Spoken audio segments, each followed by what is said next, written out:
Um, yeah, my name is Rahul. I am a telecoms engineer working in Dubai since 2002. I want to ask a few questions. Coming from my background, I think religion is something that following that, you're safe from having problems in your life. Yeah. Um, my first question is, I recently read a report by a doctor saying that because of marriages in first cousins in Islam, it leads to a higher probability of the fetuses being born as handicaps.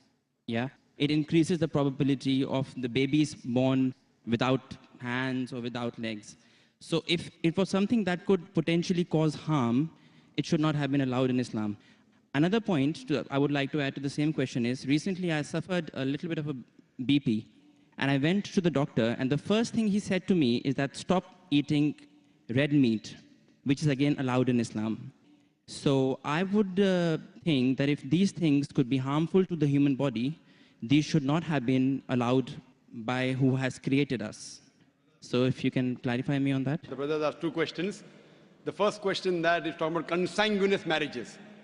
Consanguineous marriages means marriage between close relatives. In English, it's called as consanguineous marriages. And in consanguineous marriages, medical science tells us today, there are high chances of genetic problems. And I do agree with the brother. Yes. So why does Islam permit that? Yes. It's clearly mentioned in the Quran in Surah Nisa, chapter number 4, verse number 22 to 24, the woman who you can marry and the woman who you cannot marry is mentioned there. Amongst them, it's clearly mentioned you cannot marry your sister and a lady cannot marry the brother. It's mentioned. Neither the father, neither the mother. You cannot marry the brother of your father, the ladies, and you cannot marry the sister of your father. That means the important close relatives are mentioned in the Quran. Brother, sister cannot marry, son and mother, father and daughter, paternal uncle, maternal uncle can't marry. But as far as first cousins are concerned, Islam does give permission. Now, as far as consanguineous marriages are concerned, the maximum problem comes when you marry your direct blood brother and sister. Consanguineous marriage. Even if you marry your direct father, daughter, mother and son, or your uncle, the chances are also there if you marry your first cousin, but it's negligible, very negligible. So no, Islam... That's not what the report said. The report said that because of marriages in first cousins, not your brothers and sisters, it leads to this problem. And it was from a doctor. It was published in Gulf News as well, actually. Brother, let me complete. Even I am a doctor. Ah, okay. Fine. Even I am a medical doctor. Yeah. It means medical doctor with that doctor. Yeah. The chances in direct relatives are very high. Yeah. If a sister and brother marry, the chances are very high. Yeah. If a father and daughter are very high. You have read only one report, you haven't read the other report. Yeah. So you only read Gulf News, I read medical books. So Gulf News is better or medical books is, brother? Right, so your point is marrying in first cousins, the chances of getting problem is negligible. As compared to brother and sister. As compared to. Yes, compared to. But still there is a... Brother, will you let me complete my answer? Or? Sorry, yeah, please. So you have more faith in Gulf News? No, not really. I'm here to find the truth. That's right. So what you realize that consanguineous marriage, and I agreed with you. I didn't say it's not there. Yeah. So I'm not trying to beat around the bush. But compared, it is negligible compared to direct blood brother and sister. Now, I do agree that there are medical genetic problems in various ways.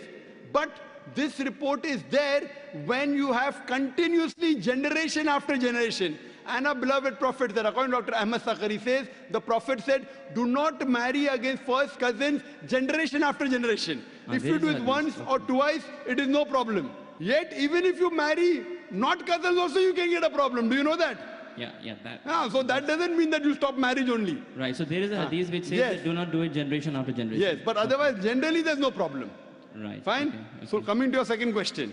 Yeah. You went to a doctor and you said you had high BP. Yes. Doctor said you have red meat. Yes. So why does Islam allow red meat? Yes. You know, my friend went to a doctor and doctor said you have diabetes, don't have sugar. Brother, why do you have sugar? Right. Why? Don't have sugar. My friend went to a doctor, doctor said you have diabetes, don't have sugar. Brother, do you have sugar? Yes, of course. Why you have sugar? Stop having sugar. Yeah, well, we can live on vegetables, easily possible. Can you live without having sugar? Can you live without having sugar? Even vegetarians have sugar, brother. Yeah. Are you educated? Yeah. MashaAllah. The problem is that person had a problem with his pancreas. Yeah. In the pancreas, there are islets of Langerhans which break down the sugar. Because my friend had a problem in the pancreas, he could not break down the sugar. Therefore, the doctor said, don't have sugar. Right. If you have some problem of red meat, you should not have red meat. Others can have red meat. Right. The Quran says, a general statement, Quran says, eat what is halal and tayyib for you.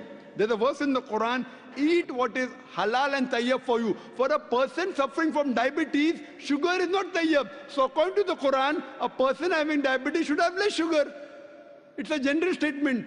Eat what is halal and tayyib for you. That means certain things which is good for others may not be good for you.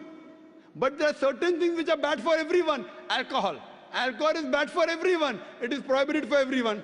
Pork is bad for everyone. Therefore, pork has been prohibited for everyone.